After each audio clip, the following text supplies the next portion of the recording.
بہت پرانے زمانے کی بات ہے، کسی ملک کا ایک تاجر تجارت کی غرض سے بغداد پہنچا۔ ان دنوں تجارت کا یہ قانون تھا کہ تاجر جس ملک میں تجارت کرنے جاتا سب سے پہلے وہاں کے بادشاہ سے ملاقات کرتا، اپنا سارا سامان تجارت دکھاتا اور اس کی خوبیوں اور انفرادیت سے آگاہ کرتا۔ چنانچہ اس تاجر کو بھی بغداد پہنچنے کے بعد بادشاہ کے دربار میں پیش کیا گیا۔ تاجر نے بادشاہ کے حضور تحائف پیش کیے اور پھر مال تجارت نکالا اور ایک ایک چیز کی خوبی بیان کرتے ہوئے دکھانے لگا۔ حضور، یہ پانی سے چلنے والی گڑی ہے جو میں نے یونان سے خریدی ہے، یہ قالین ہے جو ایران سے خریدا ہے اور یہ خالص ریشم کے تار سے بنا ہے، یہ قلم ملاحظہ فرمائیے جو میں نے جاپان سے بہت مہنگے داموں خریدا ہے۔ تاجر نے ایک ایک مال کی اہمیت بیان کی۔ بادشاہ نے مسکراتے ہوئے کہا، بہت خوب، تمام چیزیں بہت عمدہ نایاب ہیں جو تم نے ایران، یونان اور جاپان سے خریدی ہیں، لیکن یہ تو بتاؤ کہ تمہیں ہندوستان میں ہمارے شایع نشان کوئی چیز نظر آئی؟ تاجر نے بادشاہ کو متاثر کرنے کے لیے کہا، بادشاہ سلامت، یوں تو وہاں پر آپ کے شایع نشان بہت سی چیزیں تھیں، لیکن جو چیز مجھے پسند آئی اس کو حاصل کرنے کے لیے مجھے کچھ عرصہ وہاں قیام کرنا پڑتا، جبکہ میرے پاس صرف 2 دن کا وقت تھا، اس لیے میں وہ نہیں لا سکا۔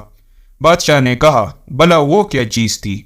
تاجر بولا، جناب وہ ایک موتی ہے اور اس کی خوبی یہ ہے کہ وہ دوسروں کو بانٹنے سے بڑھتا ہے، اس کو کوئی چرا بھی نہیں سکتا اور اس موتی سے بہت سے زیور بھی بنا کر پہنے جا سکتے ہیں۔ بادشاہ تاجر کی اس بات سے بہت متاثر ہوا اور کہنے لگا، میں اسے ضرور حاصل کرنا چاہتا ہوں۔ اس نے فوراً اپنے ایک خاص وزیر کو ماں سامان و سواری اس ہدایت کے ساتھ رخصت کیا کہ اب وہ موتی لے کر ہی لوٹے۔ وزیر اپنے مقصد کے لیے نکل پڑا۔ جنگلوں، سمندروں، پہاڑوں اور صحراؤں غرض کے ہر جگہ کی خاک چھان ماری، وادی وادی گھوما، ہر شخص سے اس نادر و نایاب موتی کے بارے میں پوچھا، مگر سب نے یہی کہا کہ ایسا کوئی موتی نہیں جو چوری نہ ہو سکے اور اس سے بہت سے زیور بھی بن جائیں۔ لوگ اس کی بات سن کر ہنستے اور کہتے، مسافر پاگل ہو گیا ہے۔ یوں مہینوں بیت گئے، نا امیدی کے سائے گہرے ہونے لگے، مگر بادشاہ کے سامنے ناکام لوٹنے کا خوف اس کو چین نہیں لینے دے رہا تھا۔ وزیر نے ہر ممکن کوشش کر لی کہ اسے کوئی ایسا موتی مل جائے، لیکن نہ ملا۔ آخرکار اس نے واپسی کا ارادہ کر لیا۔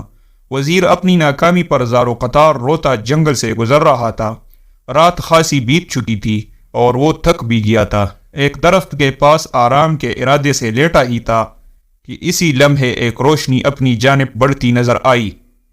پہلے تو وہ ڈر گیا، مگر پھر ایک آواز نے اس کو حوصلہ دیا، ارے نوجوان، ڈرو مت، میں اچھی پری ہوں، بتاؤ تمہارے ساتھ کیا مسئلہ ہے؟ مدتوں کا تھکا مسافر معلوم ہوتا ہے، بتا میں تیری کیا مدد کروں؟ وزیر نے اپنی داستان کیس سنائی کہ اسے جس موتی کی تلاش تھی وہ اس کو کہیں سے بھی نہیں ملا۔ اب اچھی پری وزیر کے سامنے آ چکی تھی اور وہ وزیر کی بات سن کر بے ساختہ ہنسنے لگی اور بولی، افسوس کہ تو نے عقل سے کام نہ لیا اور محض ایک موتی کی تلاش میں مہینوں مارا مارا پھرتا رہا۔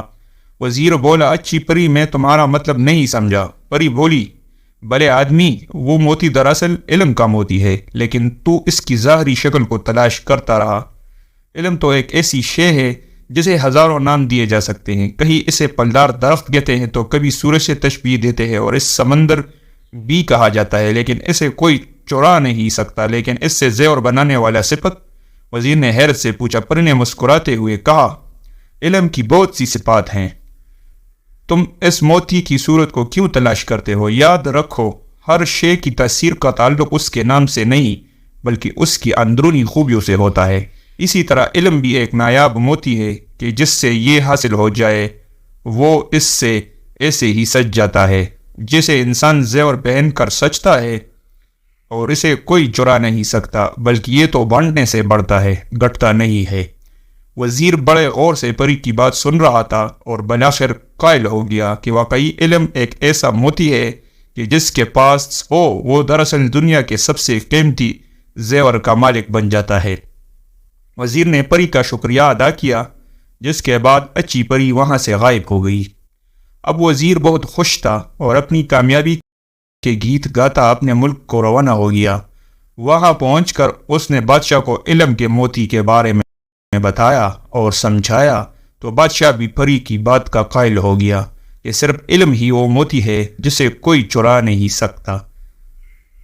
ساتھیو، علم ایک ایسا موتی ہے جس کی چمک دمک زمین سے آسمان، فرش سے عرش تک ہے، اور علم کے اس موتی کی روشنی میں ہی انسان اس کائنات کے خالق و مالک تک رسائی حاصل کرتا ہے۔